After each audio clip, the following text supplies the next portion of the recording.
So, you go in the house, your grandmother, your family try to teach you the best, but then when you go outside, you get influenced by wolves. You can show sensitivity. We all wolves out there. You show sensitivity, it's a weakness. You show weakness, you the odd man out, and you're gonna get talked about pretty bad. Right. So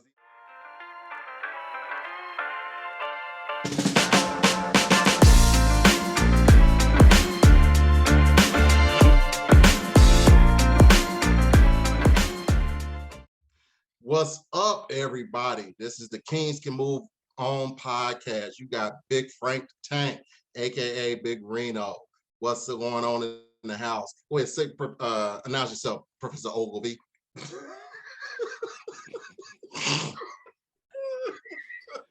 And you got his co-host, of course, Jay, aka Wood, aka Casey H-Town. And we have actually a couple of guests tonight in the house. I want to put my glasses on like Jason. Yeah, we got some old school, man. We got some cats. KC born and raised, dude. And man, it's an absolute pleasure to have these cats on. First off, we got my brother to the left of me, to the right of y'all. That is Big Caro, Big Hen. Go ahead and introduce yourself, man. I ain't gonna introduce me. What's going on, y'all? This is Caro, aka Big Hen. Just showing some love to the Kings Can Move On podcast. I'm in the city, so return guest. Yeah. Return guest. Yeah. He's been 21 years since he's been here. He said, man, it's been a minute. It's been a long time. And then we have my family, my brother, my cousin, but we grew up like brothers, man. I'm very hurt and dismayed, as I can say, that he has some traitor clothes on right now. But you know what? We're gonna look past it. We're gonna talk about it. No, we ain't gonna look past it. We're gonna talk about it a little bit later. But brother, introduce yourself. Say something, Mike boy. Hudson. That's it. Mike Hudson. Big Mike, man. That's it.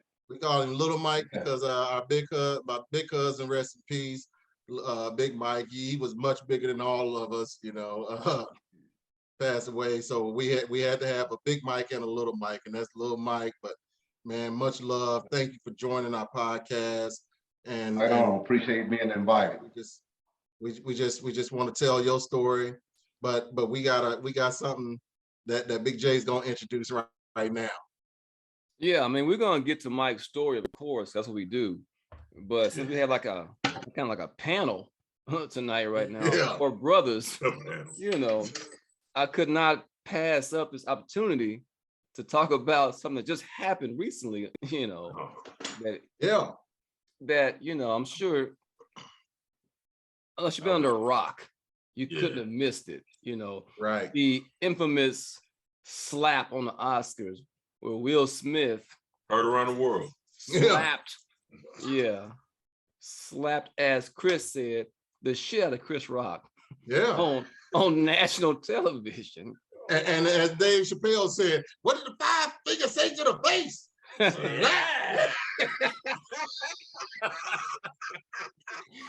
Only thing is missing is baby powder. Put the can and smack him. Yeah. It was right.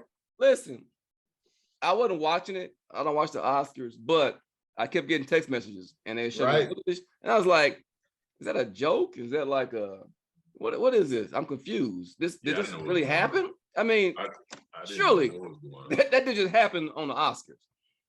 It looked kind of fake to me, man. It looked kind of, when I originally saw it, I'm like, damn. But then I'm like, that kind of looked fake to me. So let's talk about the different perspectives, right? One perspective is it's fake. It was planned to pump up some shit for them.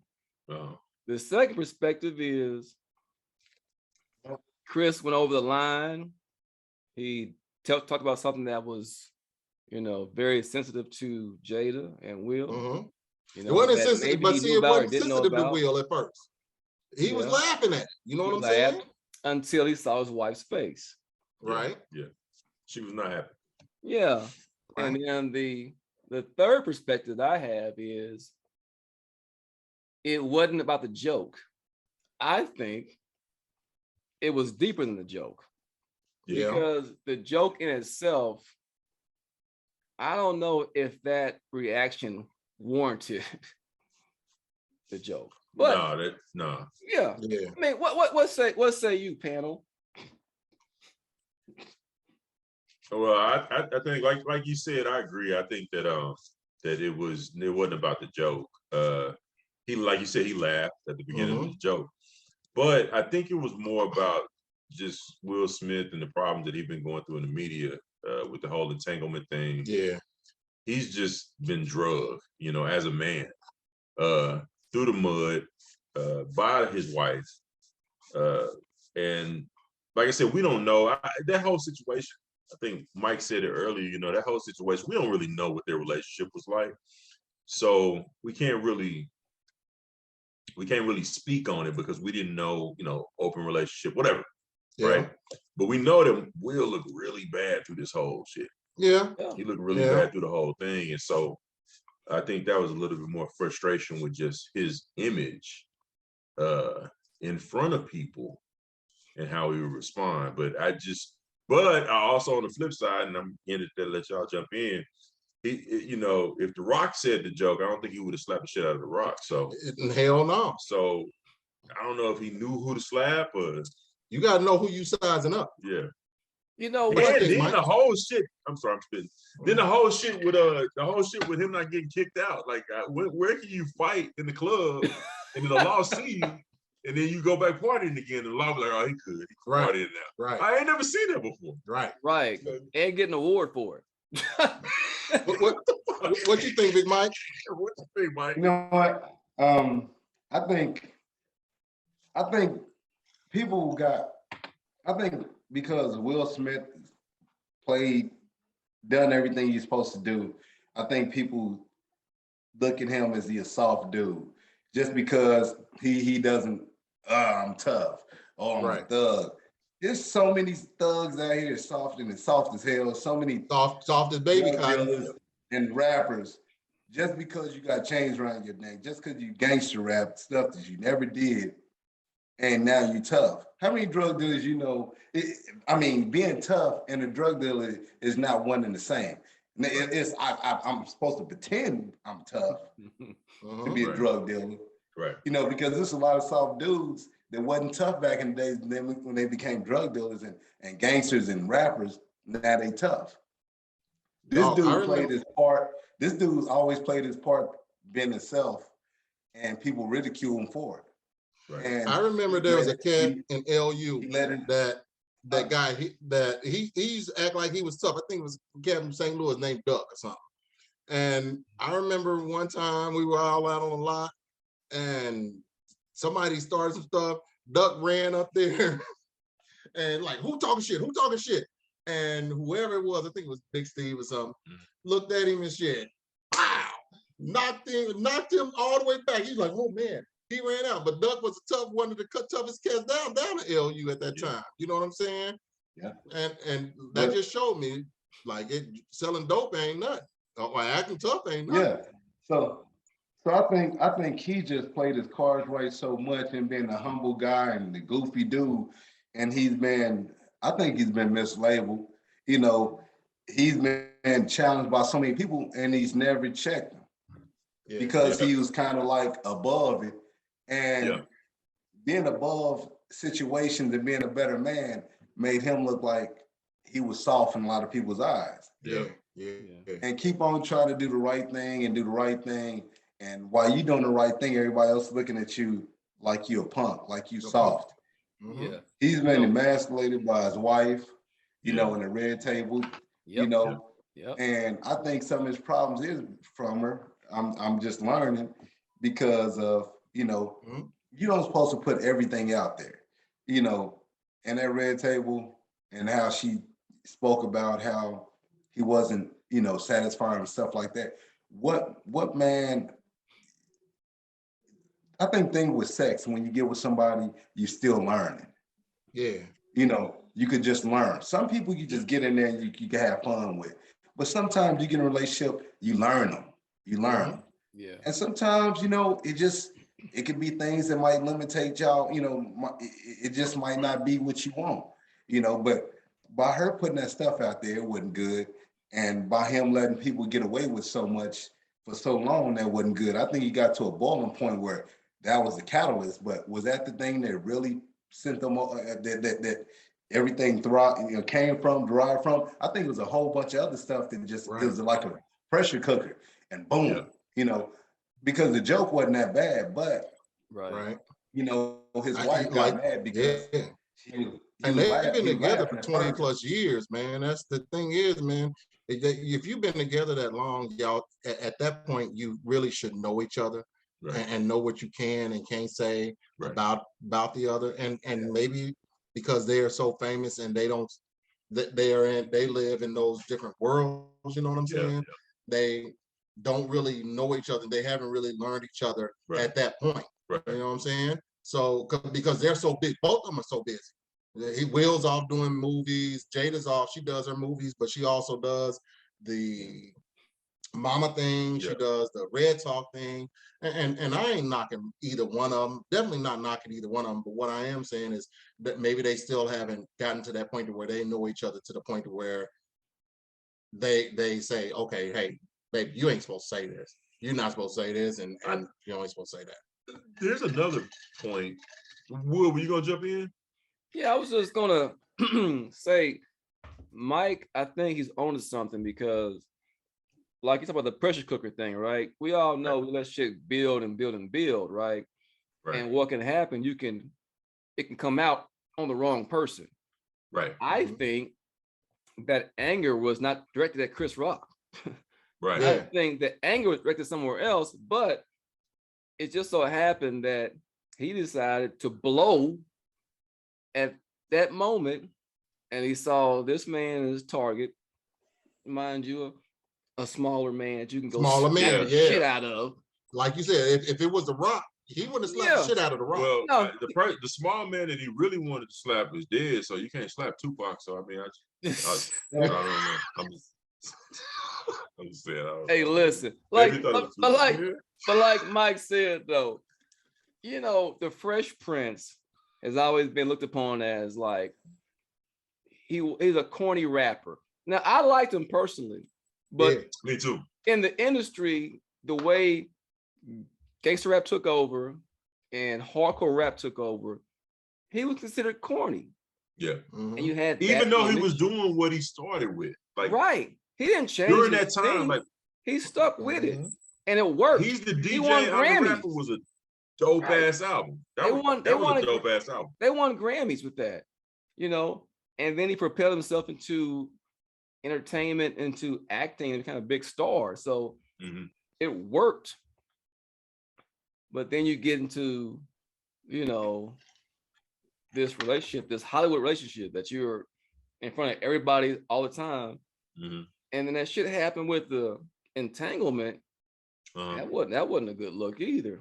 No. But, then your wife constantly posting stuff about Tupac. You go on your wife's show and you sitting there and they talking about this shit on her show and you're like, you crying and shit. Yeah. So you became a joke. So, you probably boiled over and just like, I'm gonna show y'all I'm a tough dude. But what you should have been doing is slapping that nigga that was doing your wife. But you know what though? Like you said in that situation, slap the shit out of him. But what he said in that situation was interesting to me was they weren't even together. They were together, but he was done. He was done with that shit. And so I remember situations where I've been in relationships where I was done with the chick. I thought I was done with the chick, and we going doing our own thing, and we get back together, and we talk about the shit that we did while we were split up. She did her thing, I did mine. You know what I'm saying? So let me ask you this though, Reno. Why would you even talk about it? If it happened when you weren't there, why would you even go over that? That's the human aspect of it. I mean, now, true enough, we don't want George, to. Huh? We don't want to, but the shit is, the fact of the matter is, the human aspect of us want to really know The Curious George of us, the shit that we learned in kindergarten and first grade about fucking Curious George. Ooh, what happened here? That shit, we want to know what happened in the past, or what happened to the chick, or what happened to us. I don't know. Now, I don't give a fuck. I don't care. But back then, you know what? It's just one of, you know what? Is this shit bigger than mine? You know, you want to know that shit. You ain't got to tell them. You can't tell me that you done got back with a chick, and then when y'all get back together, you like, okay, well, how's the sex with him? How was that shit? We know from our conversations, I haven't never gone back. I keep it moving. So I have no reason to go back and say, well, is it better than me? I know he ain't. But anyway, right. I'm gonna segue so we can get to Mike's story. All I'm gonna say is this: Chris Rock, he's a better man than I am. Yeah. And he's a stand-up dude, because ain't no way you're gonna walk up on me, smack the shit out of me, and go back to your seat and talk trash from your seat. And enjoy the rest of your night. Yeah. Oh no. You're gonna have to see me off camera, behind the stage, somewhere. You gotta see me, nigga. That's all I'm gonna say. You're gonna see these cameras are rolling, and I'm on stage. I got a check coming. So okay. But nigga, you're gonna see me. I'm running up every time he on the stage, on site. Every time he on the stage, site. I'm running up there too. I'm close enough to where I can get. They're gonna have to have security all over there, all surrounding me. I'm getting him on site. As soon as I catch my breath. I don't think I've ever seen anybody get pimp slapped on national TV at the Oscars. Yeah, you'll never see that again. I don't think I've ever seen anything like that. I didn't even know. I felt uncomfortable. I felt uncomfortable when I wasn't even there. I felt uncomfortable. I felt violated. Yeah, I felt violated. But listen, that shit's crazy. But we got a guest on here. Let's talk about our guest, Mr. Mike Hudson. We want to talk about. I'm gonna let Reno do all the interviewing because he's the kinfolk. So you can ask your cousin whatever you want to ask him. Yeah. Let him talk. If you're enjoying this podcast, don't forget to subscribe and like us on YouTube, and rate and follow us on your favorite podcast platform.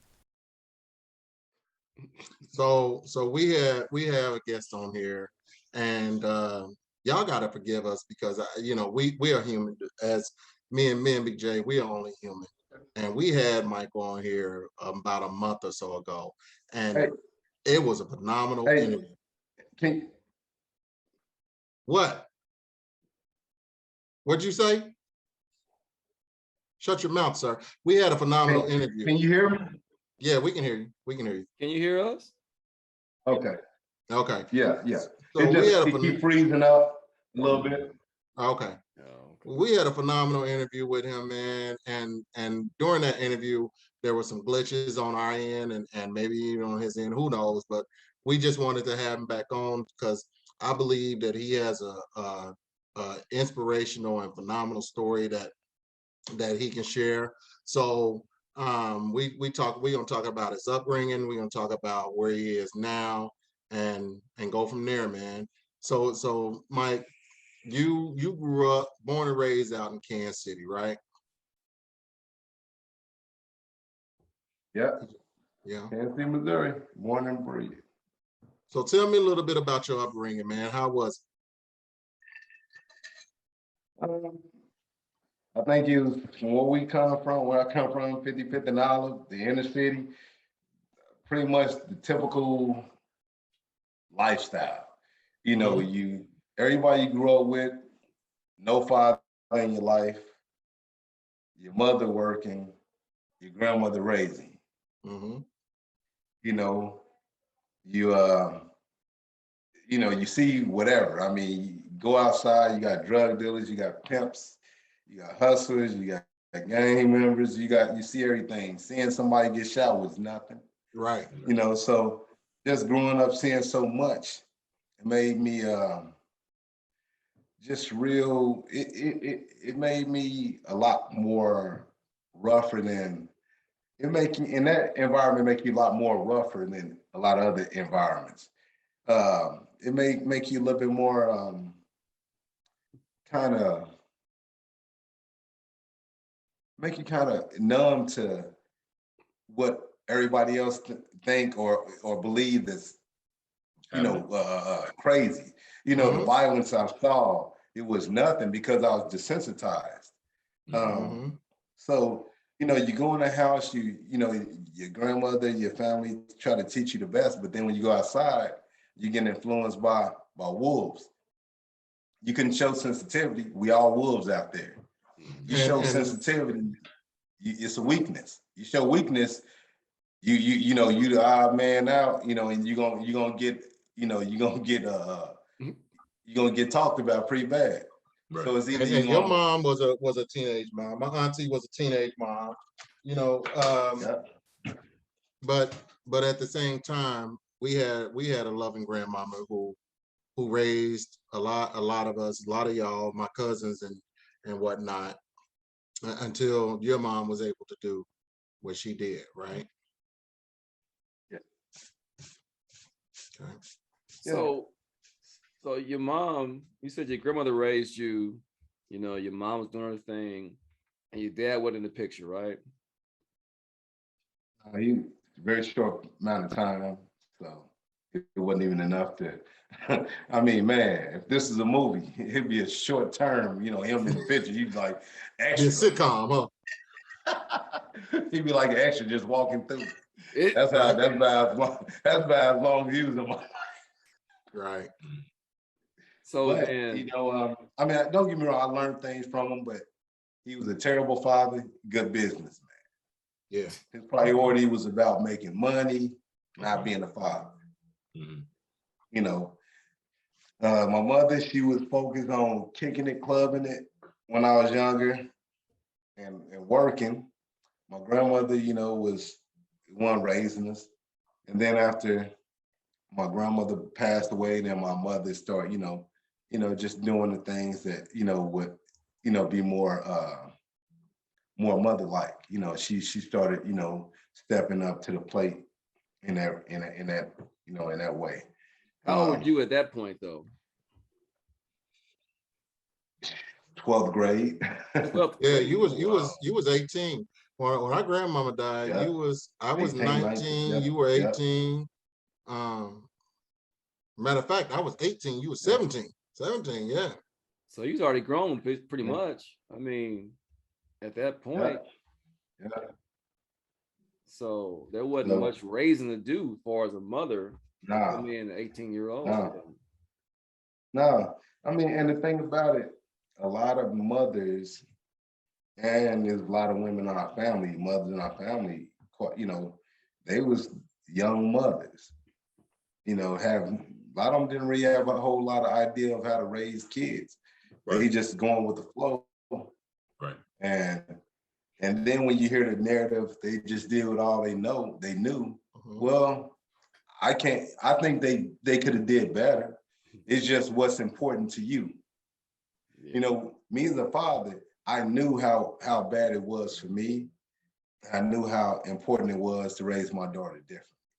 I had to break that chain, and it was hard because I still fall short and I'm still trying to, change myself in so many different ways because, to be on earth 47 years and being brought up and conditioned and think certain ways, and a lot of them ways ain't good. So it's like, man, you still trying to figure out how to get rid of it. I mean, you just so conditioned to doing things. I mean, the habits and the bad things you do is like breathing. So how hard it is to break these things is so second nature to you. Yeah. And that's where a lot of the hardest things come from when it comes to me trying to change. It's not a lot of bad things. I'm not a bad person, but we pick up so many bad habits or watch so many bad people do things and we pick it up. I mean, growing up, we are so much of everybody that raised us. Yeah. We are nothing but people that raise us. A lot of we have our own personalities now and habits, but for a very long time, who we were was the people that we watched. Right. So You're a product of your environment. You really are. Right. You're a yeah, product of your yeah. environment, So and you can't help but be what you've seen and what you were brought up in. So yeah, with all that going on, you said you're a father now, right? You have yeah. what, one child, or how many you have? One One. So 26-year-old. so not having a And father, being raised in that kind of environment, what was it within you, or was something else you had to seek to turn the table and become the father you are, because you had nothing to lean on, right? No Right. examples. What Yeah. was it that you What did you use? Yeah. Yeah. Yeah. and I think just doing a lot of things in reverse, seeing what people did that didn't, I know it didn't work, and do the opposite. And trying to figure it out, because I bumped my head so many times being a parent. But that's something I never wanted to fail in. You know, I couldn't allow myself to fail in. So I made a lot of mistakes, but I mean, any parent that don't have both parents there and seen how that family structure is for real, that immediate family structure, you're gonna bump your head so much. So I done cracked, you know, I mean, it's like learning why you own the job. That's pretty much what it was. And you trying to figure out what it is. And then at the same time, now you trying to figure out what it is to be a man as well. Yeah. Being over masculine, is that a man like? Is that a man being over masculine? Right. I'll smack, I'll punch you. Don't talk to me like this. I'm the head of this household. I run this stuff. What I say, sometimes what we think what's a man is just over masculine, just being over masculine and just being tough. Yeah. So growing up, trying to figure out what is a man, and still trying to figure it out. But let me ask something, Mike, because you said that you bumped your head, and I know we as parents are always hard on ourselves, right? To juxtaposition against something else, why do you think you bumped your head, or why do you think that you had hard times as a dad if you didn't have anything to look at it against? So what were some of the things, not in detail, but just why do you think that you struggled at certain times versus not struggling? Because I mean, I had a few examples, like my cousin Frank Rainey right there, Big Reno. Seeing his mom and dad, that was a great example of family structure. A loving family. When they come over on Friday evenings, I'm trying to go over there because I'm tired of where I'm at. Right. I mean? Uncle Frank, can I come over there? But I didn't see a lot of it. You know what I mean? So you have a kid. It's when you have a kid, you figuring it out if you had the family structure there. Right. But you have more of an idea. But for me, it was pretty, without a whole bunch of that family structure there for me, and that male figure, because you got women there, but damn, you missing a key component, a man. Right. And you know what? One thing that I didn't even understand and realize until I got older was when we would come over there, like especially on the weekend, we come over there during the week. You couldn't come over because we had school. But when we got over there on a Friday night, you were asking our other cousin, a couple of other cousins was asking, can they come spend the night? I didn't understand that then, but at that point, I had my mom and daddy. My mom and daddy, I saw my mom and daddy argue one time in our whole life, in my whole life. I saw them argue like a big ass argument one fucking time, and so I didn't experience the not having my mom or not even having my mom and dad. Right. Just Madea, Mama Dear was great, but not just having that Madea. But I saw Mama Dear 3-4 times a week. You saw Mama Dear 7 days a week. Every day. And at that point, our grandmother was raising a lot of my aunts and uncles' kids. So what would you say about that? What was your Video experience froze about up. that at that time? Well, the video froze up a little bit. Okay.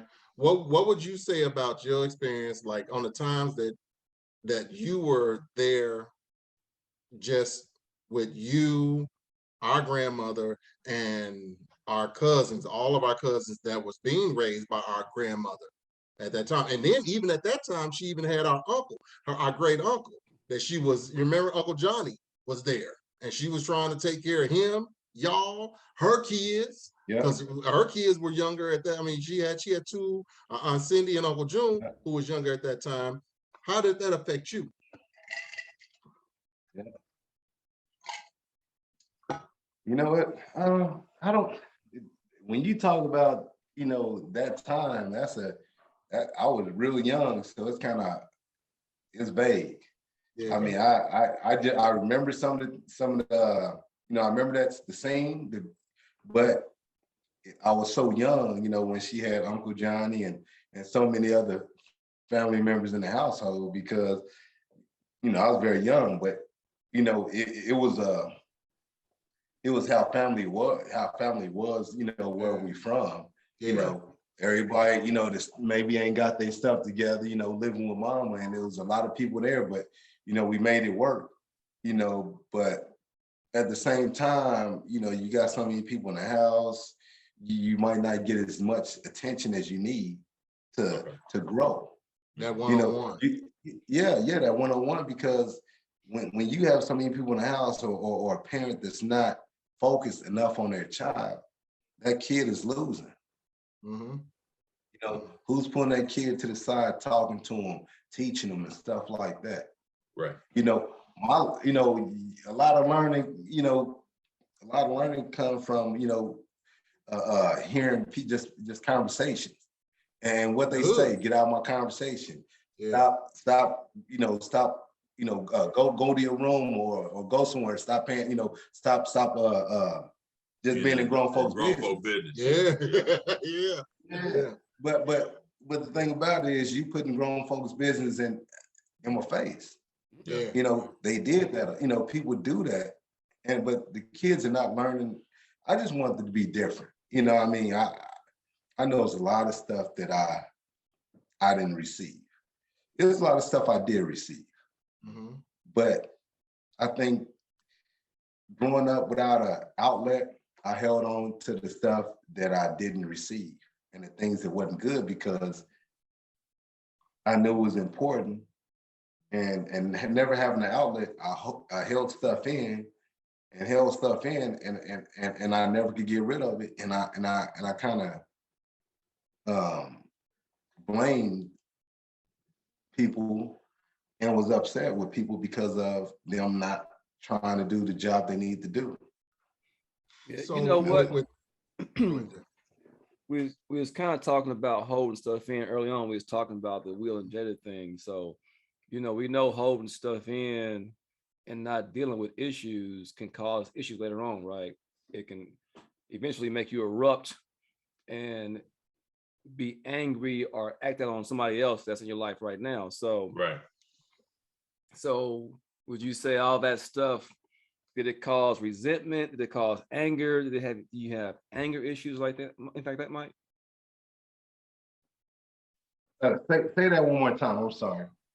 Well, I'm saying hold all that stuff in, you know, not having an outlet. So later on, when you're an adult, would you say that caused you like anger or resentment or any kind of issues like that? Yeah. Oh, I had a lot of resentment, but I also had a lot of anger problems. A lot. You know, it was fight. You know, everything was that there was an issue. Somehow I thought was up here. What was that? I'm sorry. I said it was up here. Everything was turned. Any aggression or any problems was like turned up to 10. Yeah. Didn't know how to turn the conflict into a agree to disagree or resolve. Mm-hmm. It was just always a yell or fight. That's one thing I never one thing I never was able to see growing up, how people had issues and come to an agreement or understanding. That was resolution. I never You know seen what? Yeah. When we were kids, I can remember like one of your favorite cartoons was Popeye, because it was one of the things that where Popeye would take so much bullshit from Bluto and from Olive Oil and from everybody else. And then Popeye would be like, that's all I can stand, and I can't stand no more. That motherfucker eat his spinach and whoop everybody ass. And that was you when we were kids. And you know what? One of the things, it was funny back then, and it's funny now, but you know what? I can understand it now, because you had so much pent up bullshit that you was dealing with just internally. You know what I'm saying? You were dealing with a lot of shit. You know what I'm saying? Why you used to fight all the time? Oh, when I tell you, we were like 8, 9, 10 years old, and that motherfucker would watch some Popeye, and then he would ask Uncle Frank or Medea to go get him some spinach. That little nigga would eat some spinach. That you couldn't tell him he wasn't Popeye, because with them motherfucking like this, he was like, ah, and will whoop y'all ass, whoop my ass, whoop my brother ass, whoop my cousin's ass, whoop my uncle ass. He wasn't playing, because it was just, but you know what? It was just the fact that he was dealing with so much shit internally that I wasn't dealing with, my brother wasn't dealing with, you know, that shit came out. That shit came out. And on a real, cartoons played that part in us. You know what I'm saying? Yeah. And psychologically, it's kind of crazy for me to watch a cartoon and find similarity, that find myself in that situation and get to a boiling point where you boom. Because I remember I can't say you was lying, you know what I mean? It was true, but you know, that was my getaway from reality, cartoon. And the other thing is, man, and I'll say this, another thing about that, and I'm going back to the shit that we dealt with as kids. Popeye loved fucking that baby. What was her name? Sweet Pea. Yeah. He loved that baby, and it wasn't nothing that he would even that he would not do for Sweet Pea. Michael was the same way with his baby, with his daughter. Well, she's not a baby anymore. She's graduated college. Love her to death. Graduated college, and they have a phenomenal relationship. You know, and everybody got their problems, but he has a phenomenal relationship with his daughter. And so it truly, that cartoon emulates what he went through. Right. Or it imitates life. Yeah. I think that's cool. So Mike's new nickname is Popeye then. That we're gonna go with as his name. Popeye. Dog, I am what I am. Every day, 8 hours a day for nothing, man. I ain't lying to you. Mike, I didn't know you used to fight all the time. I didn't know that. That's something I'm learning now. Well, when we grew up, man, it was just that was the norm. Okay. You know, it was like wolves. You know, everybody fighting for dominance. Everybody's fighting, you know, the kids, the grown-ups, we love each other, but we always, you know, it's always trying to, who's the toughest, or, you know, or if you ain't throwing hands, you're telling jokes. You're talking bad to people. And then throwing hands. We knew how to fight. Yeah, fight with words, you know, and fighting with words, when you're able to do that, man, in our hood, I mean, everybody knew how to do it, so it was something. It was something that you could really get up underneath people's skin, which people know me for. Right. And I'll tell you, man, this cat is truly one of the funniest cats out. When I tell you that he can be up there with the Kevin Harts, with the Bernie Macs, with everybody, that this brother is funny. Because he learned that when he was growing up, that like, hey, this is something that you got to do. This is something that I have to do to protect myself, protect who I am. I love. What'd you say, Mike? What are you saying? It's lagging. Yes, it's lagging a little He's bit. listening still. Okay. But when he gets back on, man, I can It's just, you know, the way we grew up, man. It's just we learn how to survive. Yeah. Yeah, It was a survival cracking mechanism. jokes, you know. Yeah, either way, whatever you can do. What about now? Is it better? Yeah, you good. Yeah, you can hear us, right? Are we good now? Yeah, we good, bro. We good. You good? Can you hear us? That old Houston motherfucking internet connection. Y'all must got that motherfucking Spectrum or something down there, some shit. Fuck Spectrum. While we waiting on him, I can put this plug into. Hey, wait, like and subscribe. But anyway, y'all I'm putting this shit on Spectrum. Spectrum can kiss my ass. Fuck Spectrum, fuck AT&T, and y'all can try to put some damn defamation on me. I hate you. I hate you with a goddamn passion. Every damn time you try to come get my shit up in here, and all my shit is high, but my shit freezing. Fuck y'all, AT&T and Spectrum, you motherfuckers. Google Fiber, y'all the shit. Let's go, big man. You see what I gotta deal with right now? You see what I gotta deal with? You see? Yeah, actually, it's impressive to see it up close and personal. The bullshit level is super high. I mean, it's dude. It's like there's no turn. I'm trying to wonder: is it over here or is it? Where is it at? Oh, your Spectrum is freezing on you, nigga. You need to switch to Google Fiber. Google Fiber. This is brought to you by Google Fiber right now, where you can ain't brought to you by nobody. We ain't getting paid real nice prices. And while you cussing out every other damn sponsor, potential sponsor, fuck them. fuck Google. Fuck Google. I mean, fuck AT&T. Hey, and Spectrum. Fuck them. And you know what? You need to smoke a joint or something. Calm your ass down. Because you were too damn hyper right now. You ain't got to say nothing but a word, player. You ain't got to say nothing but a word. Yeah. Hey, Mike, can you hear us, dog? Mike, can you hear us? Super laggy. Yeah, I mean, I can see him smiling, but I can't. He can't. Yeah. Oh man, technology. No, I'm good. I can hear you now. Go for me. You can. He's freezing up. Man, hey, over here, is it over here or is it just here? Yeah. That's you. Is it freezing up right here? Yeah, that's you. It's you. That's me. Yeah, that's you. Oh wow. Yeah. That's last crazy. interview, your phone clicking. This interview, we're gonna have a good. We're gonna post this regardless of your Patriots having ass. Yeah, it's still gonna go out. See that?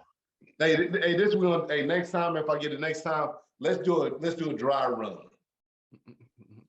You know, because the internet's in the other room, and we got DirecTV stream. And I have no idea who's streaming. Yeah. It's AT&T. Yeah. DirecTV is owned by AT&T, which is the devil. No, but AT&T has the whatchamacallit, because I got the 1,000 megabytes. I don't know what you got against AT&T. What the fuck? Yeah, what is that? Yeah, them motherfuckers, they fucked me over my bill. Fuck AT&T. Fuck Spectrum. They fucked me over my bill. Google Fiber is the only one that has ever done my bill right. Ever in life. Fuck them. It's not eligible in our area stuff. Fuck them. Okay. All right, I'm sorry. Go back. Lil J, go ahead and say what you gotta say. I'm sorry. Charlamagne the God, you know what I'm talking about. You go ahead. Now this nigga about to get hot too. So really about to fuck up. I'm gonna cut his ass off. I'm gonna cut his ass off. I'm gonna say what shit the fuck I feel right now. Trust, I'm gonna cut his ass off. I'm like, I haven't liked the podcast. Wait a minute, I'm on here too. He cut his screen up. He cut his ass up. No, we're gonna lose both of y'all. I'm sorry, Penn. You supposed to be helping that nigga out, but you ain't. He's going off reservation right now. We can't have that. Sorry. He got company. I'm sorry. He's going way left. He's showing out. That's what he's doing. He's showing out for company. Thinking like, fuck all these sponsors. Yeah. Fuck a sponsor. Yeah. Money. Like, who needs money? Okay. I don't need money. I'm gonna go off the grid. I feel like Michael Myers with Kanye. I'm like, Bush hates you see, Michael Myers is the billionaire. I mean, Kanye is a billionaire right now for speaking his mind. He's crazy as fuck, but he speaks his mind. And Michael Myers, he got some money. I'm like, Michael Myers got money, but Kanye gonna be a billionaire. Well, Kanye got some bad issues. He got some issues for real. He do. He need counseling. Speaking of counseling, I don't think that's counseling. I think that's medicine. He's on medication, I think, or he's not on med. He need to be on medication. But I'm trying to segue. That's what I call it. I'm sorry. In the industry, we call it a segue. We take something. The industry. This nigga. This Nigga. Go ahead. Put a polo hat on his glass. Go ahead. About the industry, yeah, go ahead, DJ Envy. Go ahead, DJ Envy. You go ahead and get your Exactly. I'm Envy, and this Charlamagne, the God over here, with his ratchet ass. I'm trying to keep it on track. It's hard as hell too, boy. It's a hard damn job. Hard damn work. Hard damn work being a straight man in this outfit. Yes, sir. Yes, sir. Yes, sir. Yes, sir. Yes, sir. But Mike, can you still hear us, bro? On the Direct TV stream, whatever the hell you got going on over there. I can still hear you. You know what I wanted to ask you, if we could get this in before What's up? Your cousin loses his damn mind. What's up? If you're enjoying this podcast, don't forget to subscribe and like us on YouTube and rate and follow us on your favorite podcast platform. We were talking about you have a child now, you know, you being a good father and all that stuff. You came from You want some more? You came from, you know, I say a broken home, right? No father in the house, you know, mom, whatever. So when you had your child, were you married, or did you have the desire to have like this traditional family, like, you know, that you didn't have? Question. Well, you got the question? No, I wasn't married. It wasn't? Yeah. No, I wasn't married when I had Rez. You know, I was with her mom for a short period of time, and then we split. But I definitely wasn't with her mom. You know. Okay. Did you ever thought about marriage with her? No, I was young, and you know, being that young, you know, marriage wasn't a part of my vocabulary at that moment. Yeah. You know, one thing I did know, I wasn't shit at that moment. You know what I mean? And that's just real. You know what I mean? It's kind of hard to be ready for something you have no idea about. Right. And then we were in our early 20s. Yeah. Yeah. You know. Okay. I barely knew how to, you know, try to be a father, you know, let alone trying to be, you know, be in a marriage, you know. Yeah. Right. Yeah. That's a whole different dynamic. And I'm still, you know, I'm about to, you know, get married here in June. So, I mean, I've more of an idea now. Yeah. You know, and it's still gonna be, appreciate that. Yeah. It's still gonna, you know, be trial and error and learning, you know, but the thing about it is I think it comes down to respect, learning, never thinking, you know, never being stagnant, never thinking that you can't grow, still try to learn that person, and respect and listen. I think you want to listen, both listen to understand where, and not listen to understand and not listen to just come back with something crazy. Right. Mhm. You know what I mean? No, sometimes I think we grew up, we always on defense Right. with everything.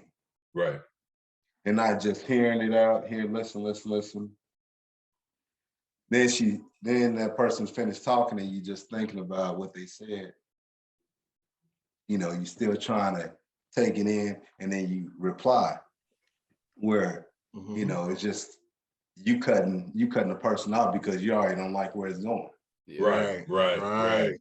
You know, what's a good thing about that, man? For so long is, I've been all right. Go ahead. Go ahead, Mike. For so long I've been conditioned to be that way. And never works. It never works. You know, you try your best to just be quiet and listen, and you just want to cut them off, just so you can get yours in,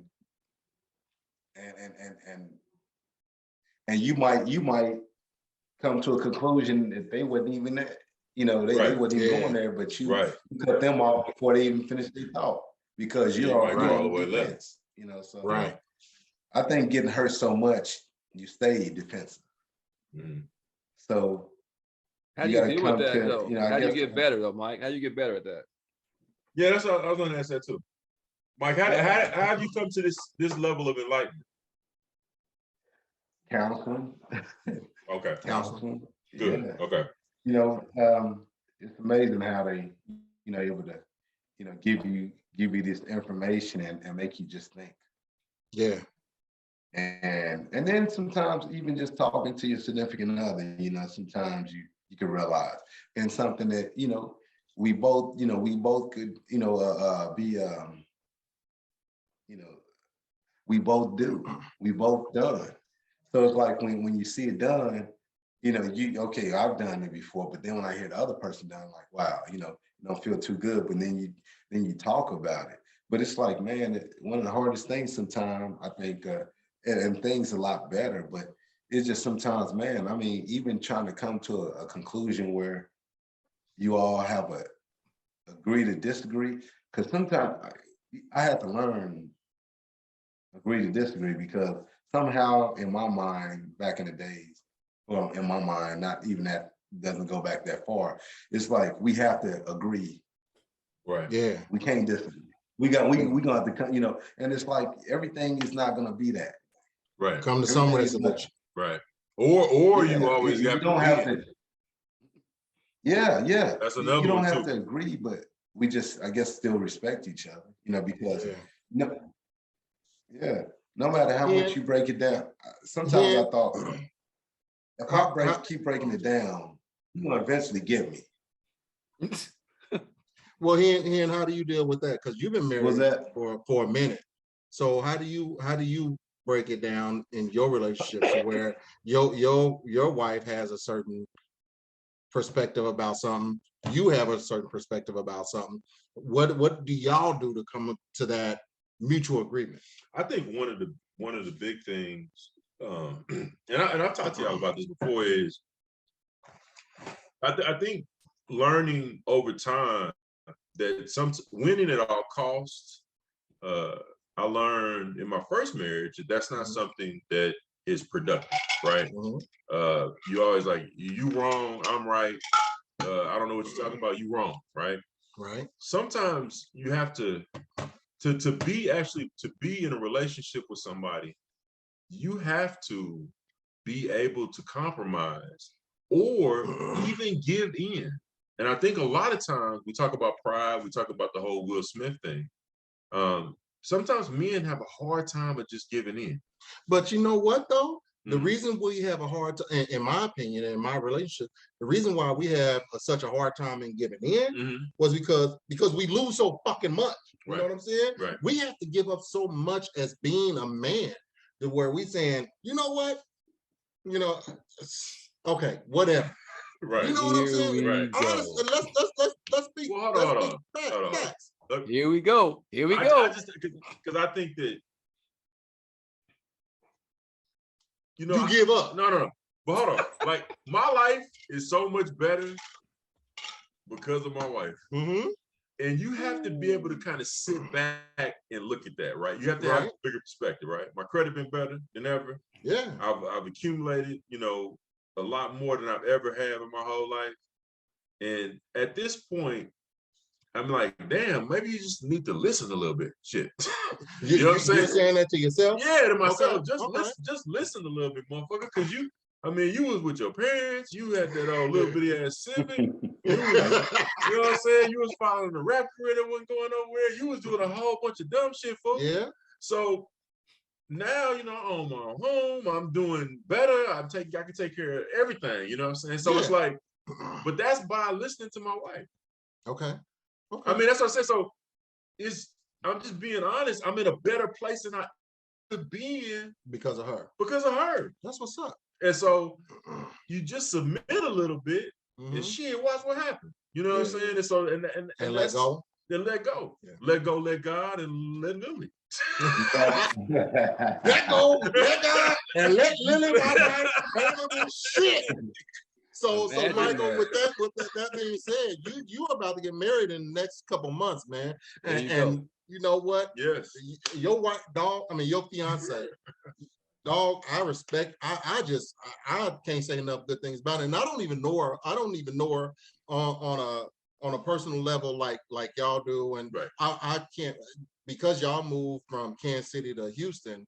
All of us haven't had that chance to hang out like we've normally done in our lives. But from what I can see, she's a phenomenal motherfucking person, especially to put up with you. But she's a phenomenal motherfucking person. And so, what is it that you are? What are some things that you feel like you are compromising on to help your relationship with your fiance and future wife grow? Yeah. You know. Yeah.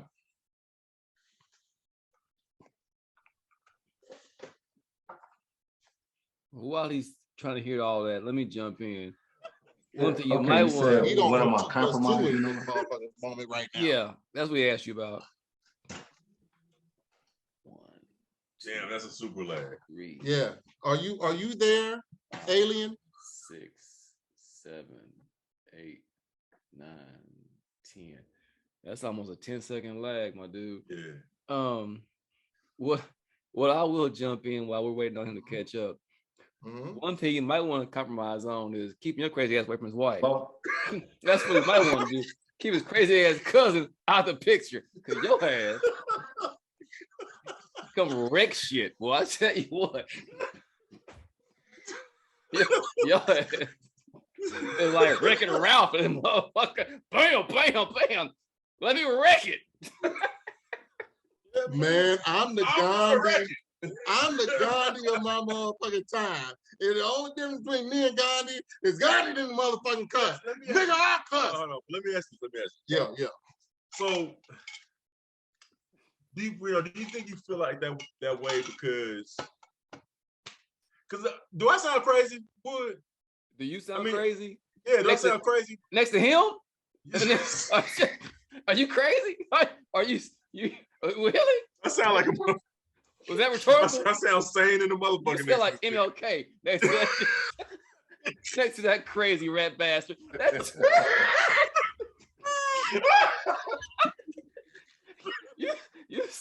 You sound like today I am the best man in the world compared to this nut job that you next to. No, I'm just saying. You talking about with your wife and submitting? Yeah. No, because you were married. We're not. I believe what he's saying. But no, he don't. No, he don't. Yeah, he don't. He lying. That nigga just being nice and shit. Right. He's being nice. I believe what he's saying. No, he don't. But at the same time, I also believe that we need to have a say so in our relationships as well. No, wait a minute. I'm not saying I don't have a say so. That's not. I have a say so, right? But it's just. I think one thing that we don't always realize as men is that women are really in tune with taking care of the family. Oh, absolutely. When it comes to finances, when it comes to everything, yeah. Right? Men, I go out like I'm here, right? So we focus on trying to go get the money. My wife works too, but that's not her main focus. Her main focus is work and family. You want to hit this? No. Okay. Stop. Nigga crazy. Trying to get me to hit the weed on fucking camera. Peer pressure. Peer If pressure. I want to smoke, I ain't gonna smoke this shit on the fucking podcast. God damn. So, but no, what I'm saying should be who you are. No, fuck that. I'm smoking the back. Anyway, like I was saying, like I was saying, I think that we sometimes men think we sometimes feel like we lose it. Yeah. If we give in or we submit to our wives, as well as the more you submit to your wife, the more they'll submit to you. Like how? So it's see, he don't believe I'm you. just He don't believe you. the question. How does that woman submit to you? If it's sexually, okay. That's If okay. you're saying, That's not the only okay. well, say something, nigga. Shit. Tell me how they submit. Besides in the sound bed. like a Neanderthal. What the I'm just fuck, asking man? how they submit. How do women submit besides in the bedroom? I'm asking. So, I'm asking for a friend. Okay. Asking for a friend. Yeah. The more that you submit to your wife, right? Mm-hmm. The more that she'll listen. And when I say submit, people think, like, oh, whatever you like. No, that's not it. No. I'm talking about actually listening. That's really what it is. Just And listening. saying yes sometimes. Listening? And saying yes, dear. You're right. You know what? That was a good. Yeah, I'll go with that. Right. And right. not saying no. No, my way. That's what my way. I said no. I'm the man. We do what I say do. That's all that goes. Right. Not if they got a good idea. You listen to people at work. I'm not saying that. You listen to your boss at work. You listen Don't say that. Don't say that. I ain't got no goddamn boss. Okay. I gotta have a manager and a director of my department. Okay. Not a boss. Sorry, my apologies. Okay. But you listen to, so we listen to all these motherfuckers. Mm-hmm. And the person that's closest to you, that's building a legacy with you, you don't listen to. No. I listen to them all day. No, that's what I'm saying. That's so I think that sometimes that men, not you, Brina, I'm just saying I think men sometimes we get it twisted. It's like the key to happiness is being in the middle. And so it's not on one end or the other end. It's being in the middle. And like Mike said, the Lord designed you with 2 ears and 1 mouth. So we should shut the fuck up and listen, basically. So that's a lot of times what we get. I know in my first marriage, I wasn't listening. I wasn't trying to hear what shit you were saying. I'm right all the time. All right, so Michael, so you getting married in 3 months. What are you gonna do to listen to your future wife? How are you gonna listen to her and with the counseling that you have received and with the growing up that Not from you. I'm not gonna say anything. I'm just gonna give that. Hey, that's hey, whatever you guys feel. I'm not here to destroy relationship. I'm just here asking questions. So Michael, what are you gonna do in your relationship or in your marriage? When you get married in the next few months, what are you gonna do different than what you're doing, what you've done in the past?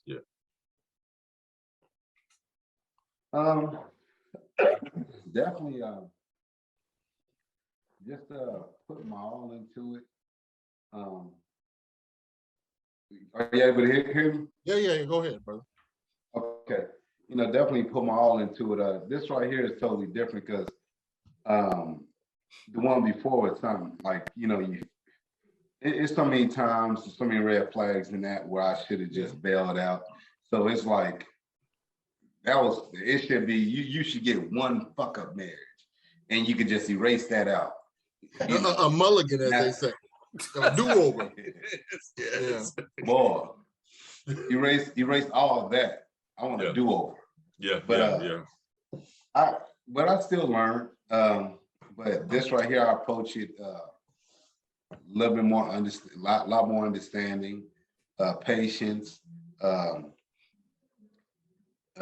teamwork.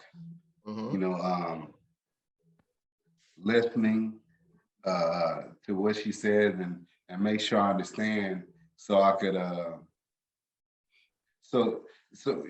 She asks, she say something to me. I gotta get to the point where I could let her know what she said, so I got it right, and then I can let her know what I feel about it or comment on that situation. because sometimes, a lot of times, I just didn't hear right, or I just didn't want to hear what was coming out, but I still didn't get the whole, all the information that was supposed to be given to me. Right. And then just, like I said, just being a team, remember we a team, because, one can't win and one lose. We both lose. Right. And working together, man, just have a goal, come to that, try to reach that goal together and keep building and building and building. And then just learn how to agree to disagree, and understand just because we don't agree don't mean I'm wrong or you wrong, or you a bad person, I'm a bad person.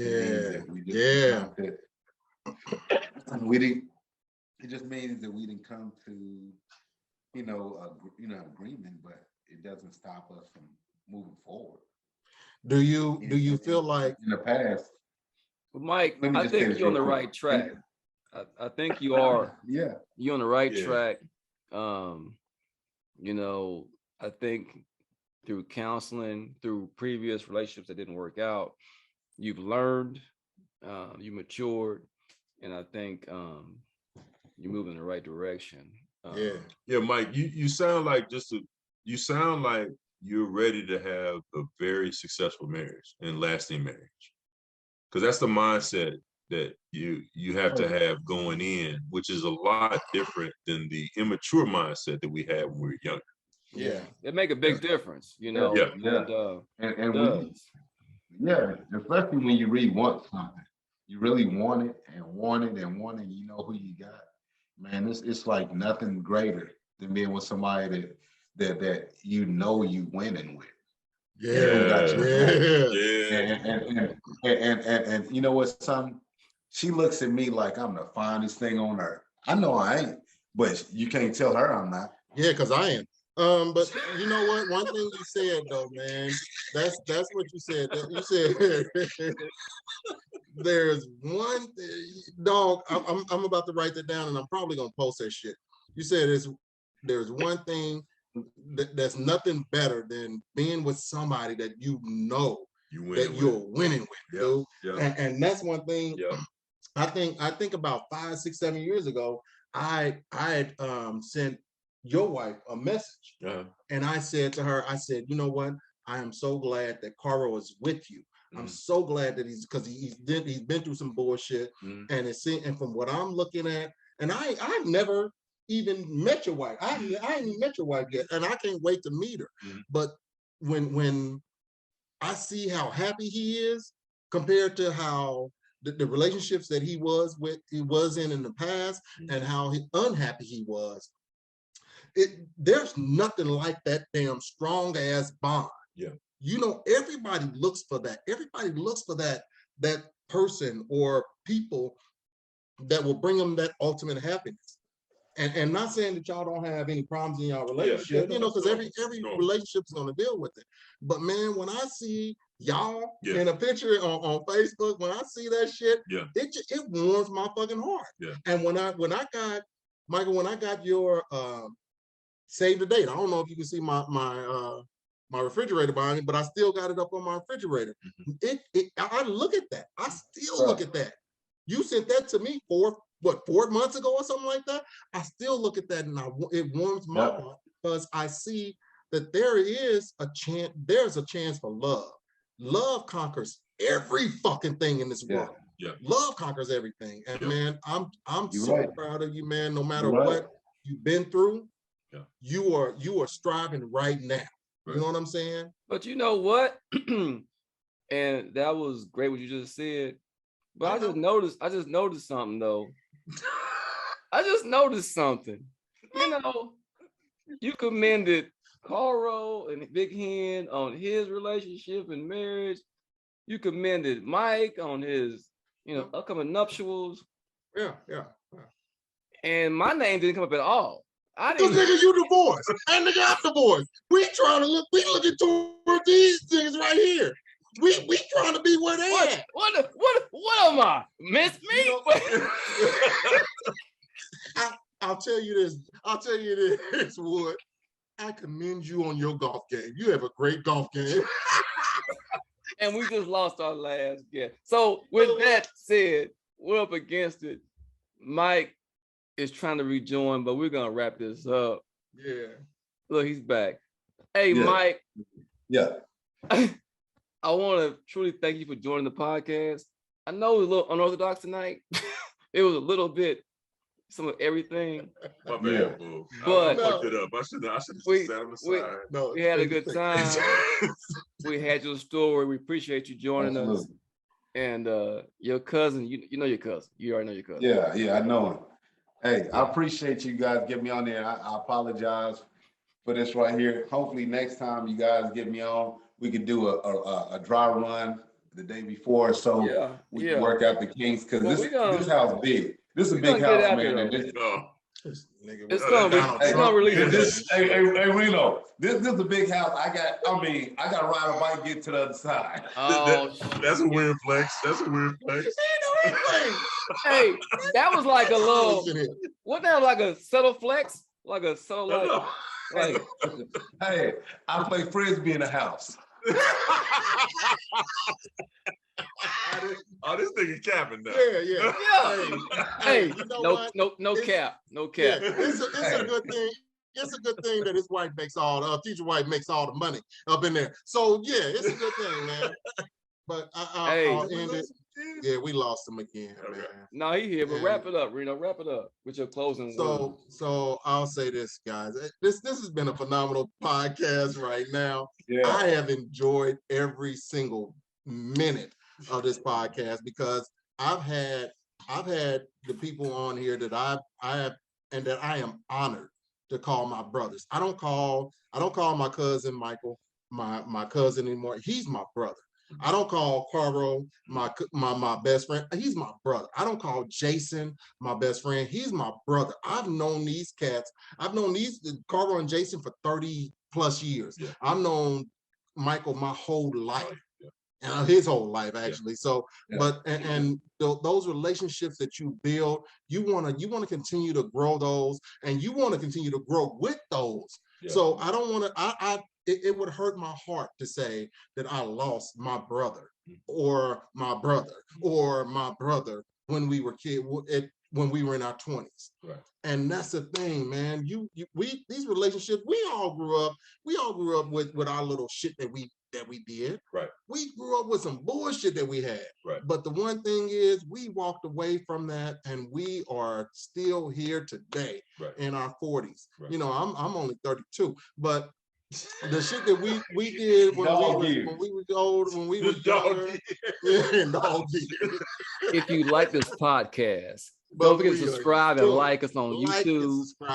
Follow and rate us on your podcast platform. We're on Apple, Spotify, Google. We're on there. Big Frank, Big What up? Big Mike, Big J. We out. Kings can move on, y'all. Right on. If you enjoyed that episode, don't forget to subscribe and like us on our YouTube channel, and rate and follow us on your favorite podcast platform.